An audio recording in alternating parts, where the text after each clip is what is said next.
Alhamdulillah alladzi a'adda lil mu'minina wal mu'minati jannatin tajri min tahtiha al-anhar. Ahmaduhu subhanallahi ta'ala wa ashkuru ala ni'amil ghazar. Wa asyhadu an la ilaha illallah wahdahu la syarika lah, lahul mulkul azizul ghaffar. Wa asyhadu anna sayyidana wa nabiyyana Muhammadan abduhu wa rasuluhul mukhtar. Allahumma salli wa sallim wa barik ala abdika wa rasulika Muhammadin nuril anwar wa sirril asrar wa ala alihi al-abrar wa ashabil akhyar wa man tabi'ahum bi ihsan ila yaumil qarar. Amma ba'd. Faya ayyuhal muslimun, usikum wa nafsi bitaqwallahi faqad fazal muttaqun. Qala Allah ta'ala fil Qur'anil Karim, a'udzu billahi samil alim minasyaitonir rajim. Wal 'asri innal insana lafi khusrin illa alladzina amanu wa 'amilus solihati wa tawasaw bil haqqi wa tawasaw bis sabr. Hadirin jamaah Jumat rahimakumullah. Alhamdulillah, kita bersyukur kepada Allah Subhanahu wa taala pada siang hari ini, di hari Jumat terakhir bulan Rajab ini, Allah Subhanahu wa taala masih memberikan kepada kita panjang umur, sehat walafiat di dalam ketaatan kepadanya.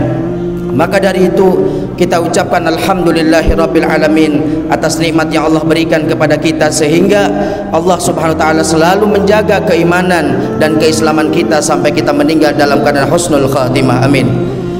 Hadirin jamaah Jumat rahimakumullah, banyak para ulama memberikan keterangan bahwa pada Jumat terakhir bulan Rajab ini disunahkan ketika seorang khatib sedang menyampaikan khutbahnya, disunahkan membaca Ahmad Rasulullah, Muhammad Rasulullah sebanyak 35 kali. Apa faidahnya? Sudah diuji oleh para ulama, la tanqati ad-dirahim fi tilka sanah, maka pada tahun ini sampai bulan Rajab yang akan datang insyaallah tidak akan habis rezekinya dari Allah Subhanahu wa taala. Maka dari itu jangan lupa sewaktu saya menyampaikan khutbah baca Ahmad Rasulullah, Muhammad Rasulullah sebanyak 35 kali. Hadirin jamaah Jumat rahimakumullah, di dalam kitab Nasaihul Ibad dikatakan bahwa innallaha ta'ala yahtaju yaumal qiyamah bi arba'ati anfusin ay ashkhasin ala arba'ati ajnasin minan nas.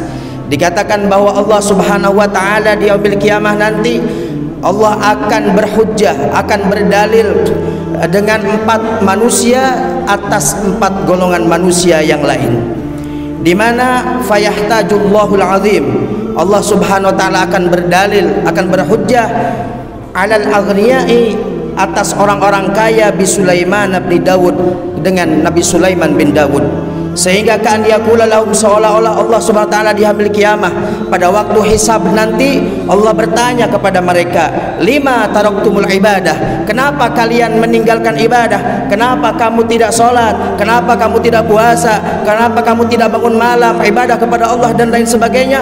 Fa in qalu, kalau mereka orang-orang kaya itu mengatakan, nahnu mashghuluna bil amwal wa bil mamluka, kami sibuk dengan harta kami ya Allah, kami sibuk dengan hal-hal yang kami miliki ya Allah, maka Allah Subhanahu wa taala akan berhujjah kepada mereka. Qala Allahu lahum fa ayyu mamlakatin akbaru min mamlakati Sulaiman wa ayyu malin aktsaru min malih wa huwa lam yatruk al ibadah. Apakah ada orang yang kerajaannya, kekuasaannya lebih besar daripada Nabi Sulaiman?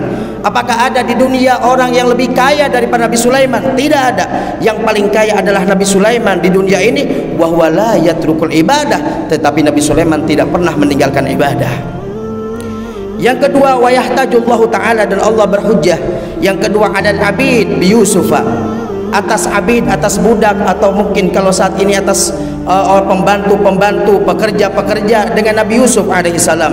Seolah-olah Allah bertanya, lima taraktumul ibadah, kenapa kalian meninggalkan ibadah? Fa in qalu, kalau mereka mengatakan, nahnu mashghuluna bi khidmati sadatina, kami sibuk dengan khidmah, meladeni tuan-tuan kami, bos-bos kami, maka faqala lahum, Allah Subhanahu wa taala berkata kepada mereka, abdi Yusuf, hambaku yang bernama Yusuf, beliau tahta azizi Misr wa imraatihi wa huwa la yatruk al ibadah, dia walaupun dikuasai oleh raja Mesir dengan istrinya, dia seorang budak, seorang pembantu, seorang pekerja, akan tetapi dia tidak pernah meninggalkan ibadah. Wa yahtajullahu ta'ala, dan yang ketiga Allah berhujjah alal mardo, atas orang yang sakit, bi Ayyub alaihissalam, dengan Nabi Ayyub alaihissalam. Seolah-olah Allah berkata kepada mereka, lima taraktumul ibadah, kenapa kalian tidak beribadah kepada aku?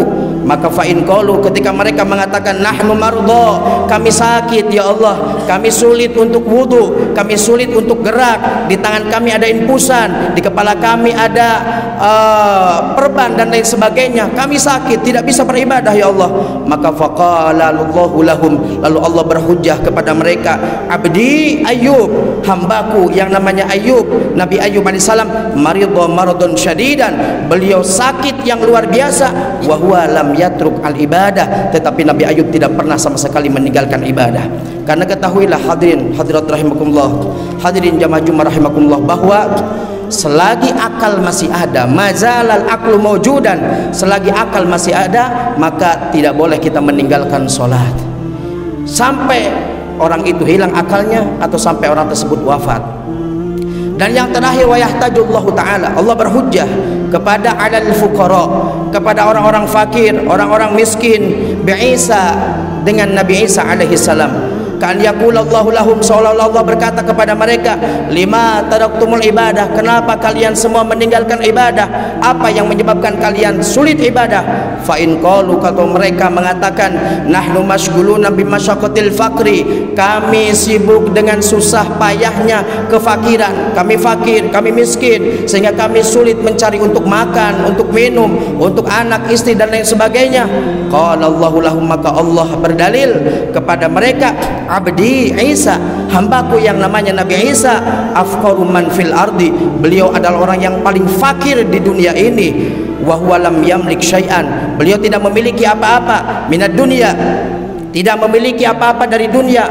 Falaysa lahu baitun, beliau tidak punya rumah, wala malun, tidak punya harta, wala zaujatun, tidak punya istri, saking fakirnya.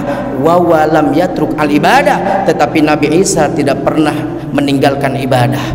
Maka dari itu, kesimpulannya hadirin rahimakumullah, bahwa siapapun kita harus beribadah kepada Allah, dan akan berdalil apapun kita nanti di hadapan Allah dengan berbagai macam dalil, maka Allah subhanahu wa ta'ala sudah menyiapkan dalil untuk melawan apa yang kita jadikan alasan. Maka tidak ada alasan sedikit pun kita untuk beribadah kepada Allah subhanahu wa ta'ala. Semoga Allah mudahkan kita untuk beribadah, amin ya rabbal alamin. Barakallahu li wa lakum fil Qur'anil azim, wa nafa'ani wa iyyakum bima fi minal ayati wa dzikril hakim, wa taqabbala minni wa minkum tilawatahu innahu wal ghafurur rahim.